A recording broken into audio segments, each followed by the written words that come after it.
Welcome to A Canadian Investing in the U.S., a podcast and YouTube channel focused on Canadians buying real estate with host Glenn Sutherland. Welcome to another episode of A Canadian Investing in the U.S. This week, my guest is Kevin Snow. Kevin, if you just want to give us a bit of an introduction to yourself, and we'll jump into this. Sure.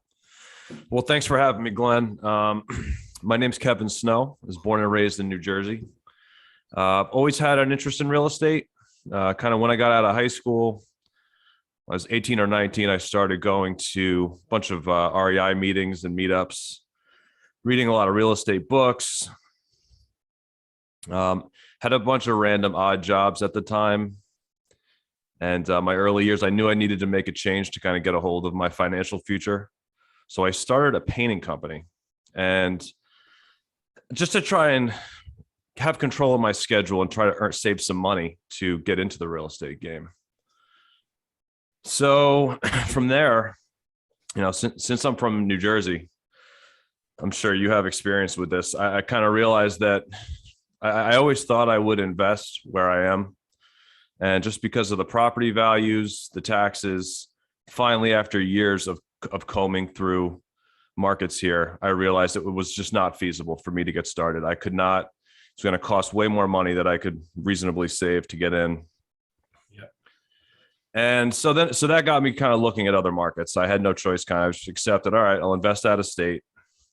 Started looking at some other markets, ended up in North Alabama in Huntsville. Oh, and that's where I am as well. That's where I started as well. Is it? Okay. Yeah, I don't think I knew market. that. Yeah. Huntsville, Alabama. I got a bunch of doors there. Yeah. That's funny.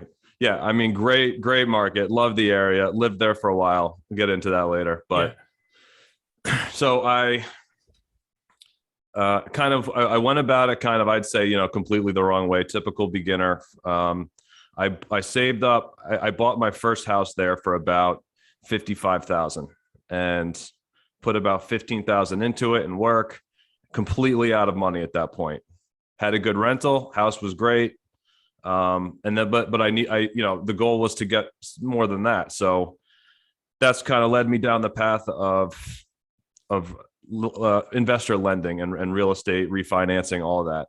Yeah. So long story short, I started a refinance, and I got an appraisal for about $85,000. And so I kind of stumbled onto the Burr method before I had heard it coined that from Bigger Pockets, maybe, right? Or any of that. So I was like, I could actually pull out most of this money and buy another house. So that's pretty much what I did. And what I just started, I bought another house. I did it again. Then I started using fix and flip loans to do 2 or 3 at a time. And it just kind of went from there. I mean, that's the model that I started with. I still use to this day. And from the single families, I think I had 5 or 6 in Huntsville. And then I started getting fourplexes and doing the same thing there. And that's how I really got into the game. Yeah. And fast forward to today, I have a company called National Property Group. My partner, Garrett, and I follow the same formula. We buy single family and multifamily properties in 6 or 7 markets now. And we just have a lot of private money lenders where we use the cash up front to purchase the property and do the rehabs, and then refinance them out, pay back the private money lenders within 4, 5, 6 months, depending, and just do the next one. And that's how I got my start. That's awesome. So when you're buying $55,000 houses in Huntsville, that's not this year, obviously. No, this is 2016, I think. Yeah, early 16 I started. So yeah, way different today, obviously. Doubled. Yeah. There's not, you would struggle to find a 55,000. I mean, some of those 4 families that I got back then are triple, at least now, in value. So, I was buying them for 85, 90,000, 100,000. And even at the time, I remember checking Zillow, seeing 2 or 3 years prior that they were selling for like 50,000, which I couldn't believe. I said, oh my gosh, I'm so late, Yeah. So You don't mind me asking, if you're buying $55,000 in Huntsville, I'm guessing you're just north of the base, or 35810 up in the middle? Yes, 35810 was the first zip code. Yeah. Okay. Yep. That's where I was mainly focusing too. Yeah. So we're right on the same Yeah. page here. Yeah, and then I kind of shifted to 35803 South Huntsville. Yeah. That was where I could buy them discounted enough. At that time, there were a bunch of foreclosures. Yeah. So that were actually discounted, unlike today, right? Mhm. So and the equity is down there, so I was able to burr a lot better in South Huntsville. So I got most of my singles are in South Huntsville, and then the multis are all 35805 area. Yeah, that's by the university, right? Yeah, university all throughout there. Yeah, no, Huntsville, pretty good. Yeah, been down there a few times area. too. Yeah. Yeah, it's great city. I mean, obviously, what just makes Huntsville so unique is just the NASA and all the space program that brings all of those jobs.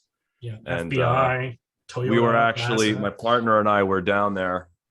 We had investors come in, private lenders. We were looking at some of the larger complexes at the time. Yeah, and this was right. It was kind of heating up. Toyota had talked about moving the plant in, right? Yeah. And it had been confirmed. But then that weekend, Trump tweeted, "Congratulations, Huntsville, Alabama, on Toyota moving the plant there." And I remember they were down. We had appointments to see the places 2 or 3 days from then. Everything was gone. Everything immediately was. The next day, I was following up. They said it's gone, and we had nothing to look at. Literally nothing. I mean, yeah, it was amazing how fast the market flipped. That's awesome. So how does this start? You said you got into 6 or 7 markets. How do we progress from there? Going out. Well, Huntsville? I mean, kind of where that progressed was just out of necessity. Had to adapt to Huntsville becoming not. The model wasn't working well in Huntsville anymore when prices started going up. Obviously, rents have gone significantly up, but not fast enough to, make sense at what the listing prices are these days. So had to start looking at other markets where I could duplicate the model. And that kind of led me. So now we're in, we do a lot in Pennsylvania, Ohio, do some in New Jersey, found some pockets in New Jersey that work, upstate New York, some areas. So that's and within those states we have a bunch of different towns and locations. So are you still looking at the residential sort of ones? Because all really, residential. Yeah, I mean residential and single family, multifamily residential, and we have a couple Airbnbs. Okay. But that's pretty much it. So what drew me to you originally is I saw a post on Facebook and you were talking about 15 refinances, almost 50 doors. So I'm guessing you're not doing personally qualifying for all these loans. You're probably all in entities. Maybe you want to tell us a little bit about that process of doing that many and what kind of timeline that takes. Yeah. I mean, everything that I had ever, back in when I first started, I own my own businesses. So you know how that goes with mortgage lenders and all the documentation they want to see. So the first one I was doing in Huntsville, we were like 3 months in, and I couldn't get extensions anymore. It ruined the whole deal. So I started going no doc loans, which DSCR loans. Yeah. And that was just a game changer. I mean, that really allowed me to just start getting normal 30-year fixed. Yes, the rates were slightly higher, but it allowed me to get into the deals. And that's what these all were. And that's what this refi was as well. It's just because of the LTV, because Huntsville's appreciated so much. All these properties are in Huntsville or the outside areas. So I was able to do like a 35% LTV that would pay off all the initial loans. So that's why I was able to get a 3.8 rate on this kind of product. Okay. Without that LTV, I think it would have been closer to 5 is my guess, or 4.75, something like that. Was there an advantage to doing all 15 refinances at once rather than doing one here, one there throughout it? I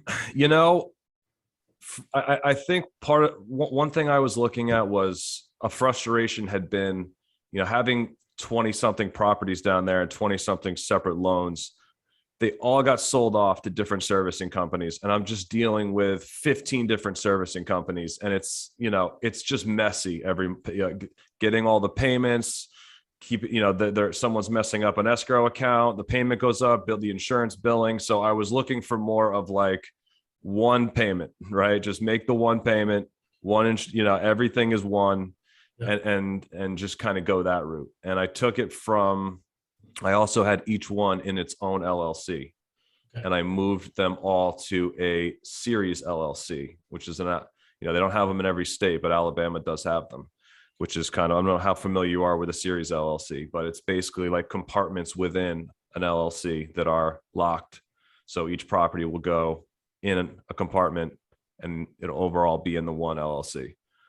Okay. So did you do one loan then? Because you're saying one payment. Yes. Yeah, it's one loan. Okay. Yep. That's interesting. So, then that's the reason why you did this. Actually, you know what? I'm just backtracking this whole thing because it's a little different.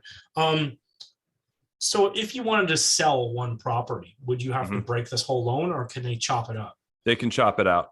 Okay. Yeah, they can just remove it. Yeah, I definitely looked at that. That was a consideration. Now I'm planning on holding these for life, but I know things change. But if I had to get rid of one, yeah, it could come out.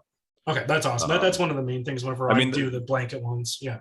Yeah. The main challenge was dealing with one property, one set of documents. If there's a hang up, it's quick. This was heavy. I mean, when we're talking, I had to get every single property appraised up front. And you know how hard it is getting appraisers down there everywhere, not just everywhere. But so a couple snags. I mean, the appraiser asked, he said, listen, do you want me to do all of the units in the 4 families, for example? Yeah. And because I really don't need to see them. I mean, I see if you have pictures from the listings, which I did, I have all the rental listings. And I said, I guess that would be a lot easier because coordinating with all of the tenants was massively challenging. And so we get all the way through the process, the lawyers from the underwriters come back, say, we need pictures of every unit. Oh. Right. And this is, we're talking 40 something units. Right. Yeah. And getting this appraiser back out was a huge challenge. Right. I mean, that was not ideal. Yeah. And then when we get him back out, we find that, at this point, we weren't even coordinating. We were just giving notice to tenants, but we're coming in. Right. Well, we'd get there. We finally got the appraiser back out to find that some of the tenants had changed their own locks, right? So we couldn't even get in. I mean, this dragged out for almost 6 months. And then by the time we finally got it to the point, the 90 days from the first few appraisals had expired. And we had to, it was just, it was a long road. I'm very glad that it's done. I mean, like I said in the post, going from a 6.5, I had some loans around 7% to 3.8. It's a huge savings monthly. It's almost, $2,500 to $3,000 a month in monthly payment savings. And then over $1 million over 30 years in interest for the same stuff. So absolutely worth doing. But it was painful to get through it. It was, one at a time is way easier, obviously. Yeah. So I do refis all the time. I have went through one blanket one where I did 6 properties, and that was a lot. Even just to pay for all those appraisals was well, and that was the other thing, is I had to pay for them all up front, so that was painful. Is there a bulk price if you're getting that many appraisals? I was able to really work that as best I could. I definitely got it discounted, especially on 4 families, right? We're talking this isn't just a single family appraisal. So I had to, I had used an appraiser in the area a lot on some other refis along the way. And I worked it out with him. They let me pick an appraiser for half of them. That's nice. Oh, for half. Okay. For half. So that was really helpful.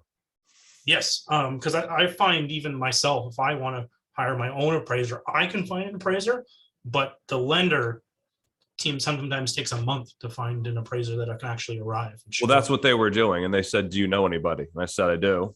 And they said, well, we have to order it through them, but if you know someone, we can use them for half of them, because they couldn't get anybody either. Yeah. Same problem. Yeah. Any Yeah, tips or anything like for anyone dealing with all this mess? Yeah, you just got to be able to roll with the punches. I mean, I don't know if there's any tips. If I had to go back and do it again, I mean, obviously I wouldn't make the mistake of the pictures. I would have like I'd pay a locksmith or someone to be present for the day. I'd really coordinate that a little better, I think, because the expiring was really, that stung. When we were like ready to go and then all the appraisals expired, that just really burned me. No kidding. So was the series LLC, was that a requirement of the lender, or was that just a way to no, I had to actually fight the lender for that.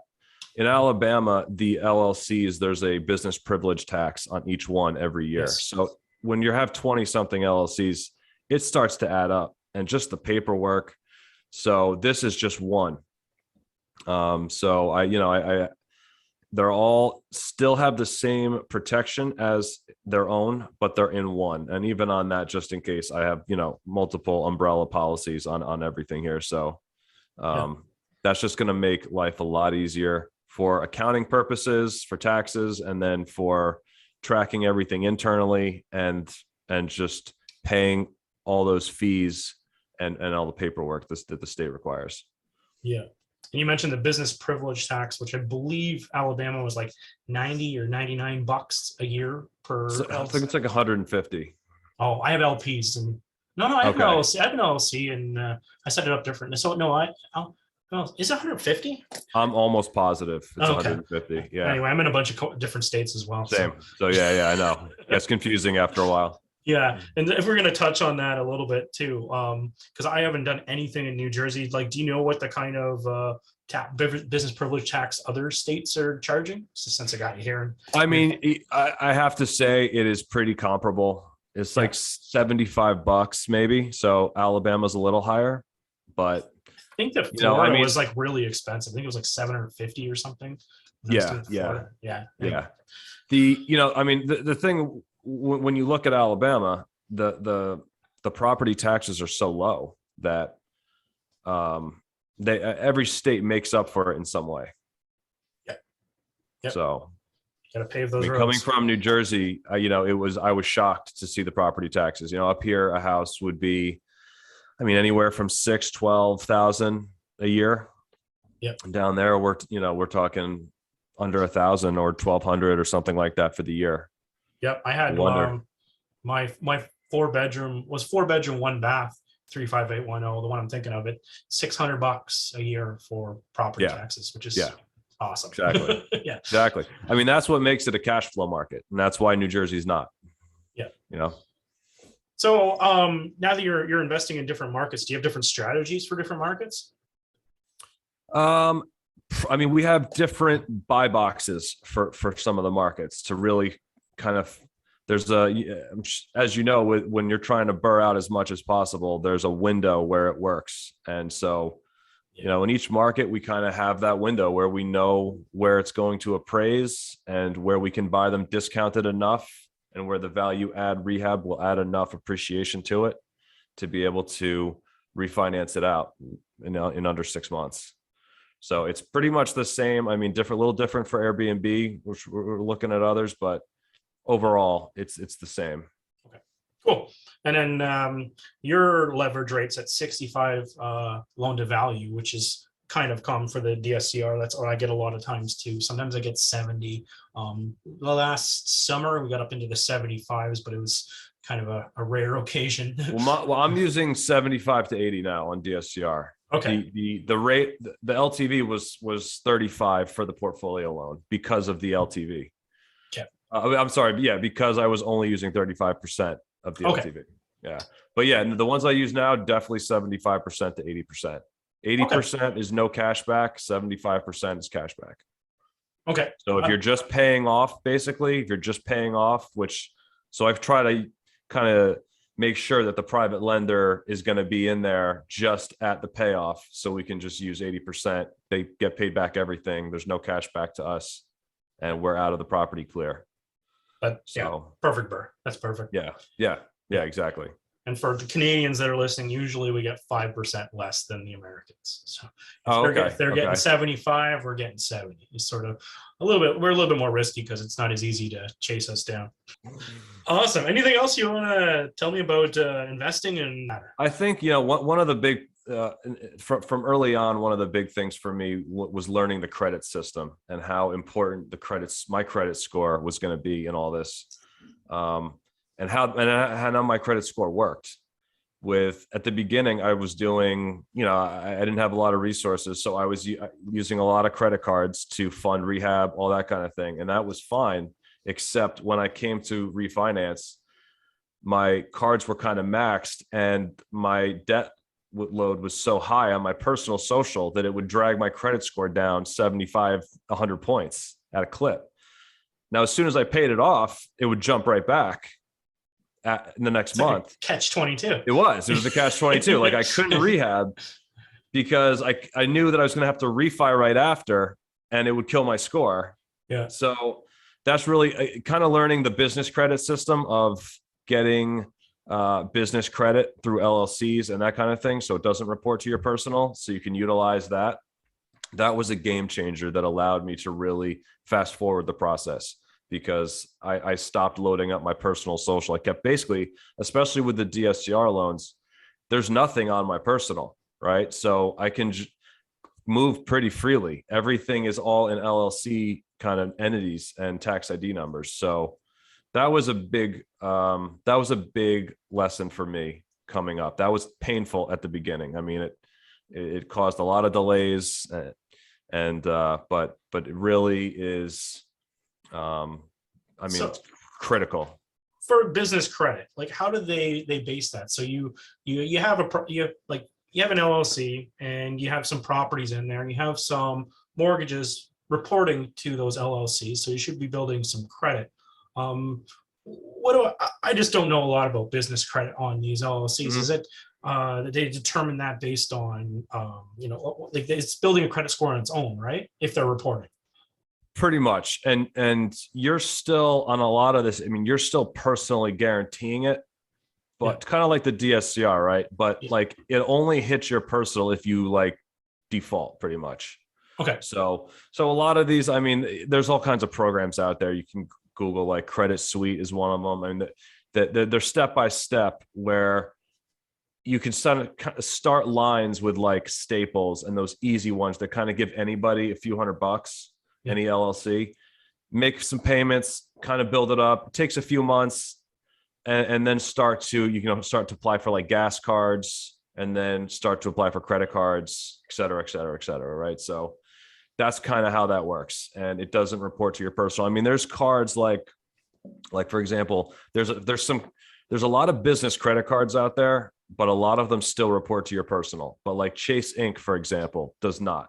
So there's cards out there you can research that you can get under the business and does not report to your personal social, again, unless you default. Cool. So now once you've built up this credit score, did you go down the path of like getting lines of credit for the business or using credit cards, or how are you doing? Yeah, I have lines of credit and credit cards, and like the Home Depot credit card, for example, is through the business line of credit, right? Like, so that, I mean, that's super helpful. It's, $40,000 of Home Depot. I mean, I use Home Depot nonstop. So it's just stuff like, I mean, those cards, they really make a difference when you're playing the refinance game every month, right? I mean, at this point, we're buying about a house a week. So that cycle, we're always in the middle of a refi, no matter what. It's always happening. So the personal score can't be jeopardized at all. So you gotta utilize business credit to get all that done. And then to check your credit score for your business, is it any different than just going to the regular Equifax or TransUnion or? It is, and it's not so. I don't really track the score so much. Okay. But there's some sites like Dun & Bradstreet, stuff like that. I mean, if you're just making your payments and you kind of use a system like Credit Suite, it's not so much a score thing like it is on the personal. It's interesting. I'm going to have to look into this more because I have many LLCs that are actually very old and actually have many mortgages reporting to them. So they probably have. I mean, that would be ideal. Absolutely. Yeah. Check out Credit Suite. They're a good one. I've looked at a bunch, and that was the most clear cut to me. It gives you exact step-by-step instructions kind of on how to get that rolling. And then you just duplicate that, through multiple LLCs. I love it. Yeah. All right. Kevin, people wanted to get a hold of you, track you down. What's the best way to do so? You can get me on Facebook at Kevin Snow, and email is kevin@nationalpropertygroup.com. And then if you want, you can sign up for a newsletter at nationalpropertygroup.com/newsletter-sign up. And that's kind of we just put it out every month on properties we've closed, lending opportunities for private lenders, completed rehabs, that kind of thing. That's great.